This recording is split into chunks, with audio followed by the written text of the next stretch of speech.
have no questions tonight. Well, that's not fair. You can glaze one eye over. We gotta glaze them both over. He had to go there. You gotta give me your dog, and then you can ask. We are back on the record. It's 7:05, and we're going to start the budget workshop. Wendy, you're up. Thank you, Mayor. Thank you. Council. So last time we got together for a budget workshop, I had on the docket to go over fees, and with capital and engineering and all the things that we discussed, we didn't get to it. So I want to start off tonight with looking at the fee changes that we want to suggest.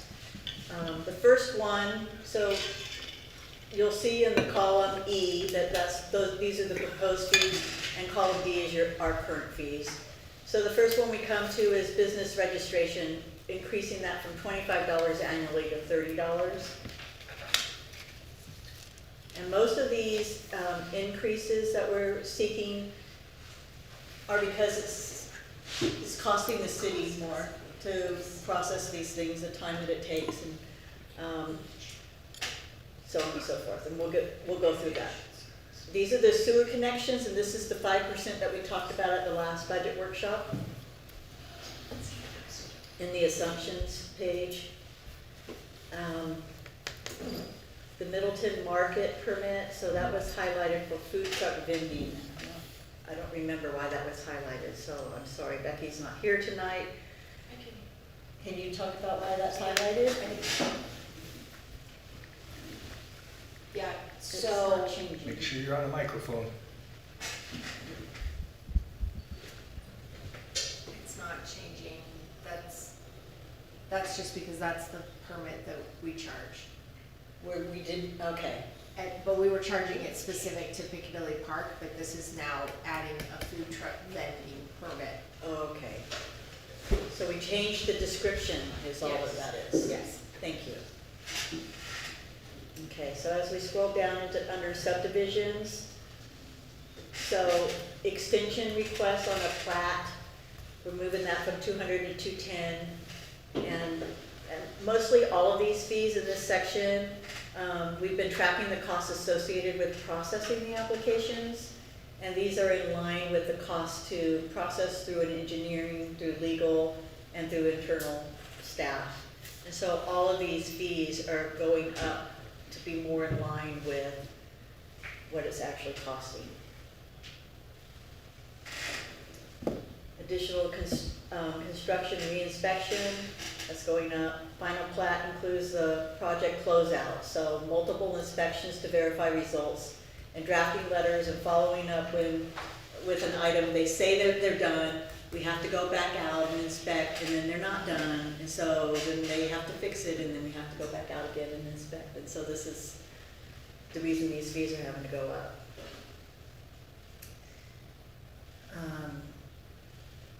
On the bond review, so city code allows bonding for certain items, fencing, irrigation. This covers the cost for tracking and the release of the bonds. The utility billing, this is the 5% increase. And then the zoning cost of doing business, increased costs, that's why those fees are going up $50 for 550. Internal and city engineering review costs on the annexation and zoning. And that is pretty much.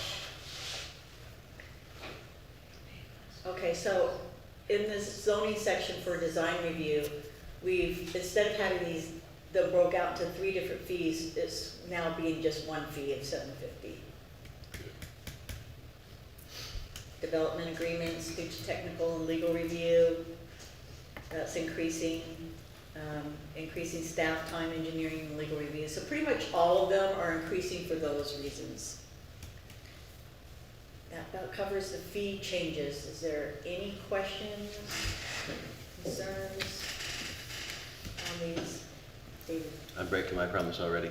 This isn't a question, though, it's a statement. I know Idaho Power is proposing a rate hike this year, so let's try to keep an eye on what other infrastructure are doing with their bills, and let's try not to hit the taxpayers too hard all at once, because it's gonna, you know, if natural gas is doing one as well, then it could, you know what I mean? Yeah. The city also gets hit with streetlight bills and everything, so when Idaho Power's going up, our power bills are going up as well in this next budget year, so.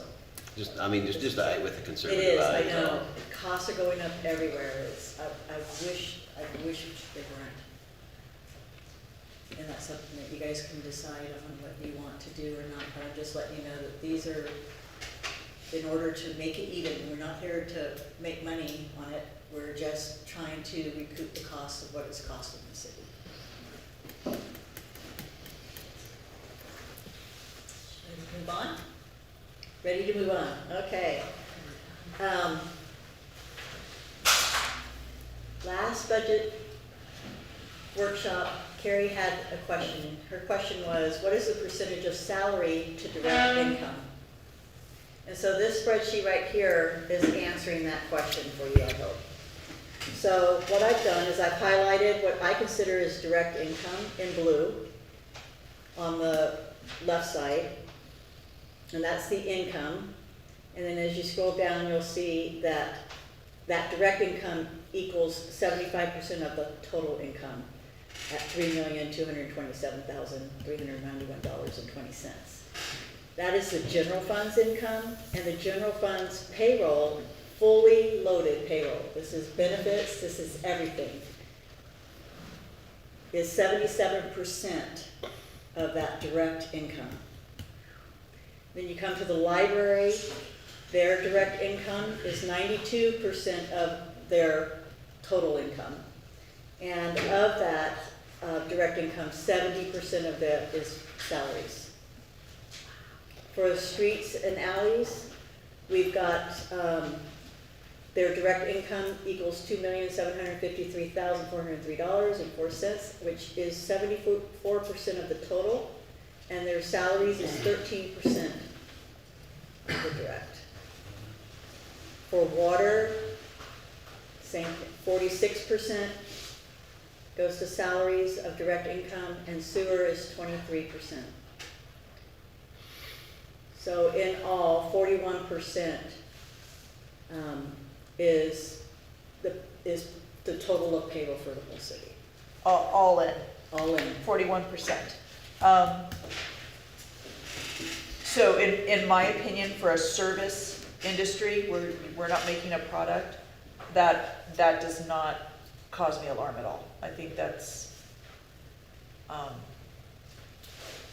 Reasonable, very, okay. very.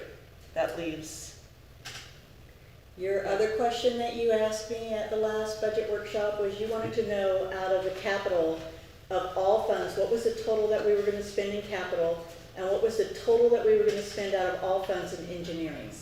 And so this is here on the bottom. So total capital that we're looking at spending next year is $4,852,950. And in our engineering, $2,323,050. And that equals 54%. Now that is unusual for our engineering to be that much. And the reason that it's so high is because we are designing that wastewater treatment plan. And so normally our engineering is about 20%. Next year it's not going to be that. So these are really the two things that I wanted to talk to you guys tonight about. I am very close to having a balanced budget right now based on the assumptions that we presented at the last budget workshop. But now we've talked about, and I hate to bring this up, but we just talked about animal control. I do not have that budgeted, and I have not had anything budgeted in here. So I would need to know what, and we can talk about this at another budget workshop, because I'm gonna come to you in July, and we're gonna talk about our conversion of PTO and from vacation sick to PTO, and how is that affecting the budget, and we're gonna talk through what are the terms of that gonna look like, right? What's the max that we're gonna allow them to accrue? What's the max that we're gonna pay out at termination? Because all of that determines on the budget, right? So there's some factors to think about in that, and that's like, okay, so let's say that we're gonna pay out in PTO a max of 200 hours, or it's 400 hours, and let's say that the average salary is $35, and, you know, so now you're looking at, but I think it's like $7,000 that you're paying out.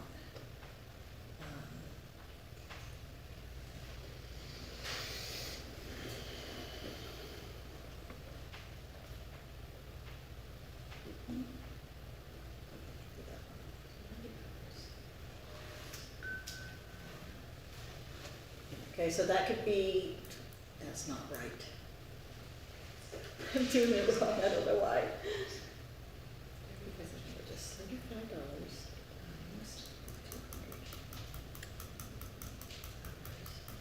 7,000. My phone is an old one.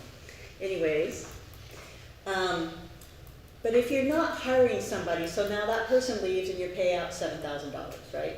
But that position, you didn't know they were leaving, you're not planning on it, you have to advertise for that position to be replaced.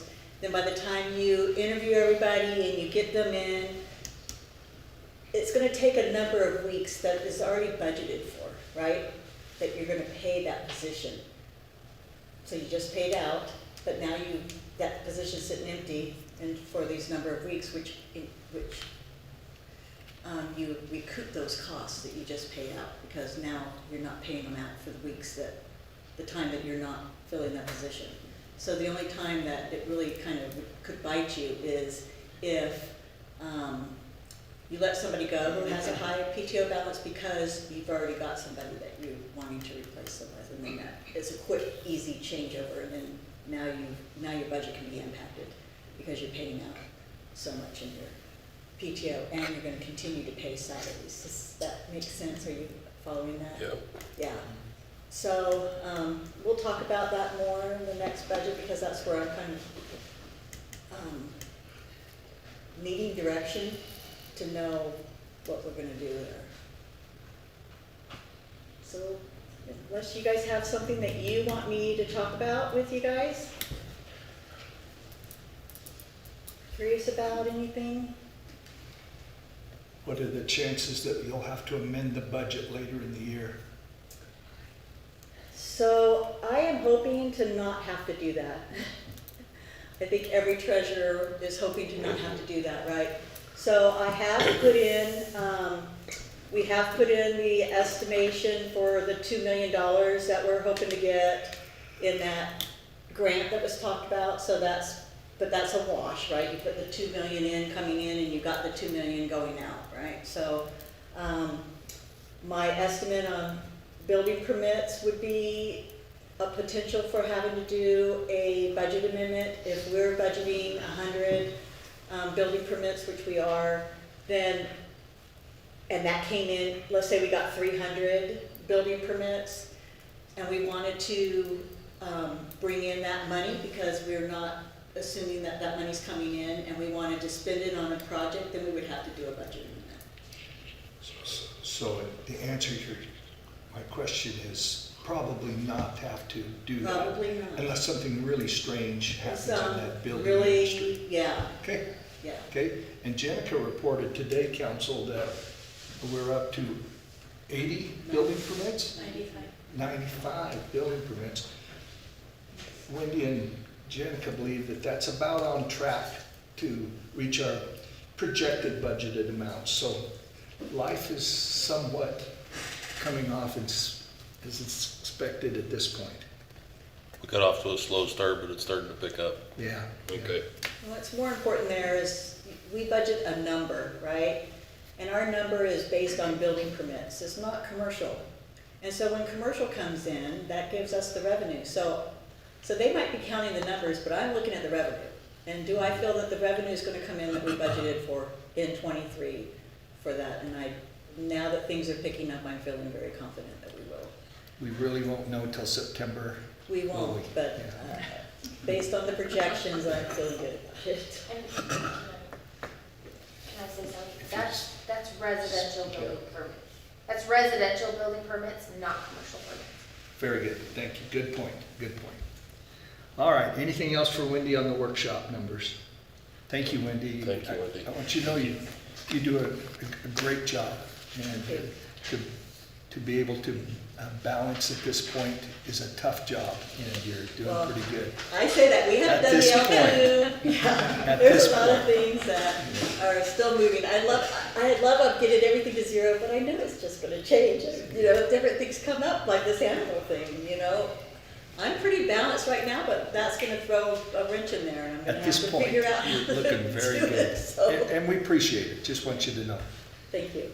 If there was a Utility Treasure of the Year award, you would get that. What do you want, Mayor? All right, that completes the budget workshop, and now if public comments, Jenica, if you'll grab that sheet, we'll go into that.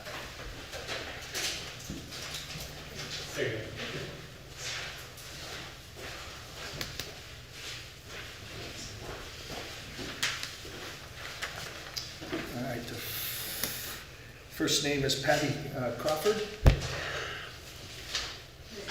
Thank you. For the other people who may not have been at the previous meeting, Name and address. My comment to the board, you have it there. My No, comment- you've got to put them on the record. You got to put it on the public As long as record. it's not public record, Steve. We've gone through this. Oh, geez, here we go again. All right, please put your name on the record. It is on the record. What I did was I came to a public meeting and I asked what we could do is that we could have structured the meeting that the people, the constituents that are here would have an opportunity to give comment or input at the beginning of the meeting so that the council would have information prior to the time that you vote. And you represent us. I voted for you, and as a constituent, I think that we should be able to provide you with comments before you hear our opinion, you know what may be our concerns, and you take that into consideration before the vote is taken. I think that I'd like to make sure that we are fully represented, and that you know what our voices are and what they say. My understanding at the April 14th meeting was when I proposed to the council that you allow people to have input at the beginning of the meeting. The comments from the board, you took it into discussion, and my understanding when I left the meeting here was, yes, you're going to give it a try, and you were going to go with it. It went for one time, and then as I read the board minutes from the last meeting, was that Mr. Graff, I don't know if I'm pronouncing it correctly or not, said he didn't like it, that the meetings were at the beginning, so you took them off and put them at the end. Today you moved it from the beginning of the meeting to now at the end of the meeting. And I guess that I don't know what his rationale was, I don't know what his comments were, and because it's not reflected in the minutes. And as far as the minutes just saying is that he did not want to, Mr. Graff said, I don't like the public comments at the beginning of the meeting, period. I don't have any background or any feeling of why. He may have very sound reasons, I don't know what they are. So I would like to say that, there is no rationale. I would like to still say that I would like to have public comments before the meeting. Mayor Rule had indicated to me that if I had a comment, that I could call a board member. I'd like to have the conversations be in the light of day. I'd like them to be above board so we can all hear, and I'd like the other members of the community to hear what might be some of my comments. So the comment was also that we would speak, that maybe the meet would draw out the meetings. Well, I had 1, 2, 3, 4, 5, 6 people. 6 times 3 is 18 minutes. And I guess my other comment is, if we had a lot of people, good. We've got people who are engaged in our community. So I would urge the council to return to the minutes that you put into a place on April 19th, when you said that you would move it to the beginning of the meeting and try it for a while. I don't think one meeting is trying it for a while. So I would recommend that we continue to allow input at the beginning of the meetings. Thank you. Any questions for Patty? Okay, is it Maricel Galloway? Michael. Okay, Michael, sorry. Michael Galloway. I'm a citizen of Middleton. I have to agree with Patty. When I, as a citizen of Middleton, make an effort to, and take the time to show up to a city council meeting and have a concern or a comment on an agenda issue, I would like my voice to be heard by the whole council before a vote or a decision is made. I don't think my calling a council person is the right thing to do. I think that everything should be on the record and above board. Thank you. Thank you very much. Any questions for Ms. Galloway? All right, Jeremy Rudolph. Jeremy Rudolph, 507 Triumph. I just had a question on item number 5, the agreement with Precision Engineering on the motion that passed for the $185,000. I guess I'm still kind of cloudy on when we work a development agreement with a developer, and there's money in there that's put aside for certain things in the city, for traffic signals, for example. Does any of that money get put into this, this amount or anything else that comes up on an agenda amount that the city authorizes? I'm very unclear on that. I think I've asked this question many times and I've never gotten a very straight answer. So I'm just trying to get some clarity around it. And I don't know if there is anyone here who can answer it. The treasurer and I will give it a shot for you. I'm so sorry, I was not paying attention. Okay, then I'll take a shot for you.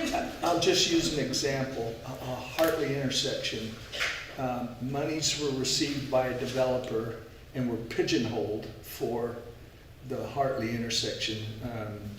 I can't remember the developer or two, but Ford School paid monies and it was put in an account, is it? So it is an account that those monies go into. Then we had some excess real estate that was auctioned off, and that money was put in that account and pigeonholed. It's not, doesn't go into the general account. Does that answer your question?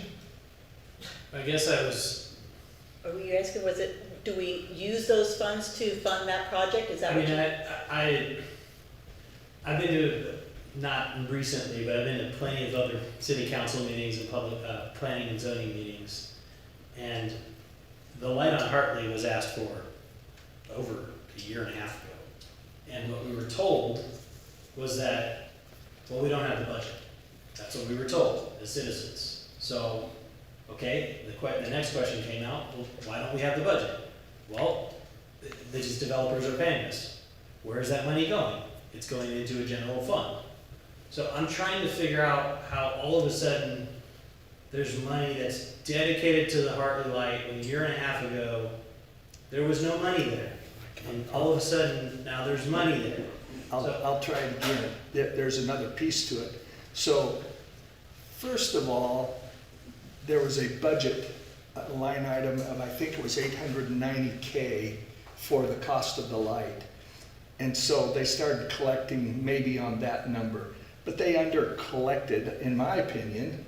I came in and the ITD said, you guys will build that light or we're gonna cut your future funding in places. So we start scrambling, or I do as a mayor, and the city starts scrambling to drum up monies for that intersection. So now, here it is, and we finally get right-of-ways in place, and the monies we collected, instead of for an $890,000 light, is now 1.7 million? So it almost doubled, and they were only collecting fees for an $890,000, when now it's 1.7 million. So you can see they got behind in a hurry with that inflationary period.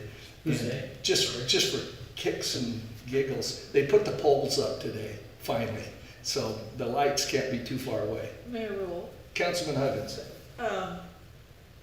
But when we get the number of what it's gonna cost, can we go to a developer and say, oh, but we think it's gonna be twice this much? We can charge to the best of our ability what we think it's going to cost, is my understanding. And this project,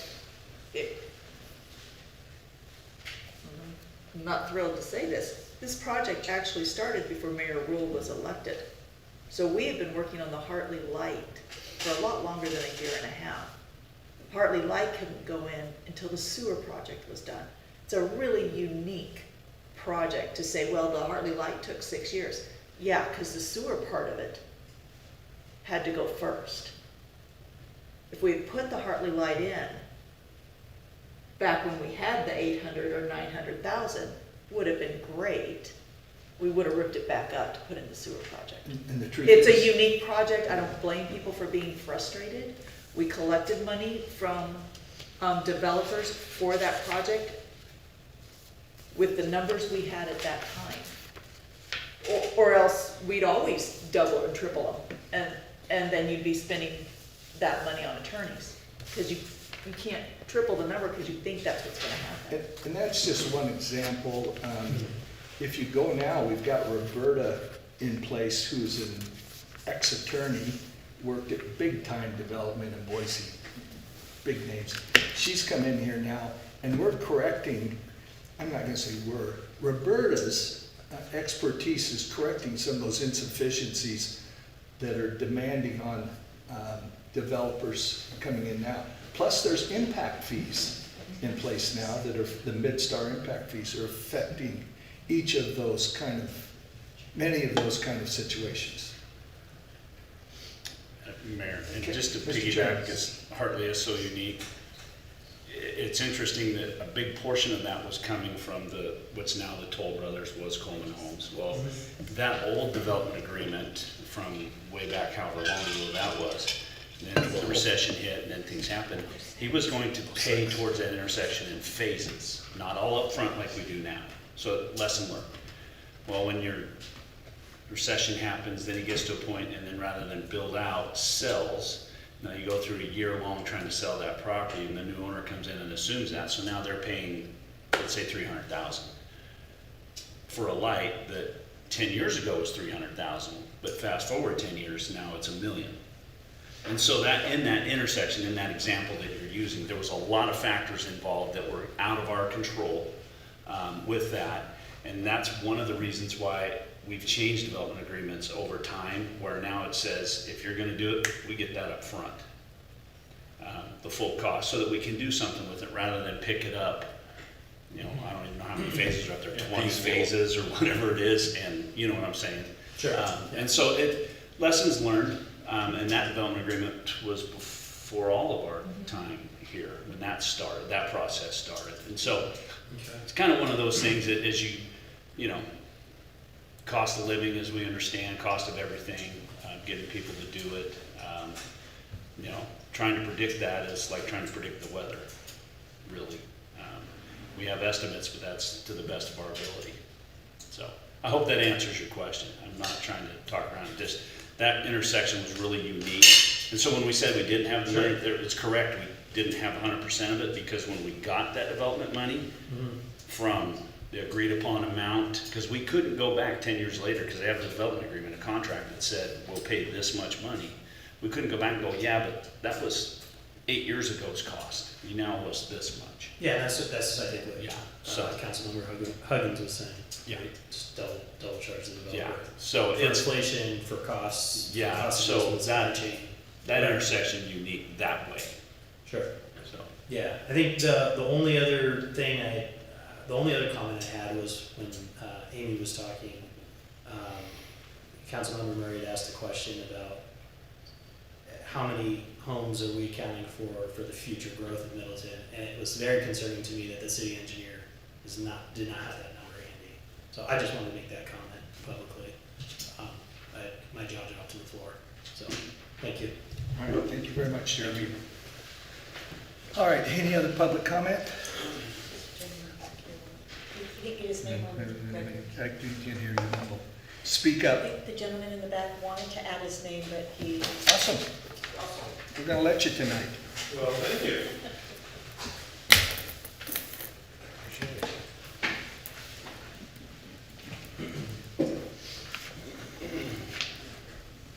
Can't guarantee you can read it.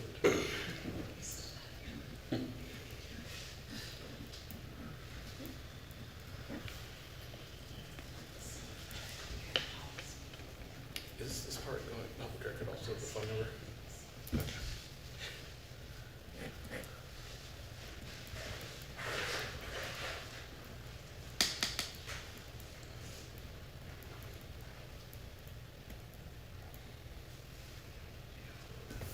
Okay, thank you. All right. Benjamin, Ditto. no, come on up, Benjamin. My name is Benjamin Deneau, 265 North Dewey, and I just wanted to comment on the public comments. I like the structure of having it at the beginning so that people can provide their views and opinions and input to things that are upcoming, but I also like the structure at the end so they can provide feedback on things that are discussed and brought up that maybe, for instance, there's stuff I never considered that by the end of this, I'm like, oh, hey, I should put my name on that list and talk. And there's an issue if I do that at the beginning. So I would like to request we do both. I'm very sorry. Beginning and end. Thank you, Benjamin. Thank you. And I know. Anybody else? All right, council comments? All right, I already made my comment on the light poles. The standards are up, and all I can tell you is they're waiting on some other parts to get it going, but they'll probably do it at night, and you guys will show up some morning in the next 30, 60 days, and the light will be functional. Is best information I got for you, so they are making progress. All right, with that, it is 7:38, and this meeting is adjourned. Thank you.